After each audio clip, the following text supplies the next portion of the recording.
બનાવવામાં એકદમ સરળ અને ખાવામાં પણ ફટાફટ ખલાસ થઈ જાય તેવો પાપડ પૌવાનો ચેવડો બનાવવો એકદમ સરળ છે. તે માટે આપણે નાયલોન પૌવા લેવાના હોય છે. તેને સાફ કરીને થોડા શેકી લેવાના. ત્યારબાદ એક કડાઈમાં તેલ મૂકીને તેમાં પાપડના ટુકડા કરીને તળી લેવાના, સિંગદાણા તળી લેવાના, મીઠા લીમડાના પાન અને લીલા મરચાં, જો નાના બાળકો હોય તો નહીં નાખવાના, તીખું ખાતા હોય તો નાખવાના, તેને પણ તળી લેવાના.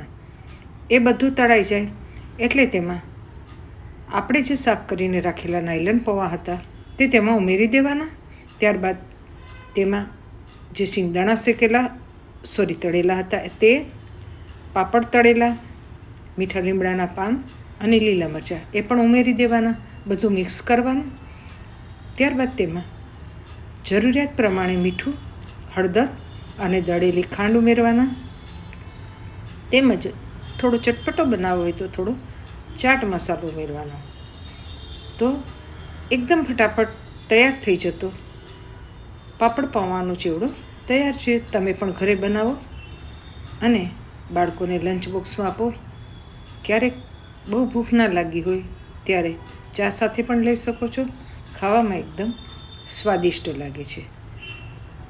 તો ઘરે પણ બનાવો અને બાળકોને પણ ખવડાવો. આવજો. આભાર.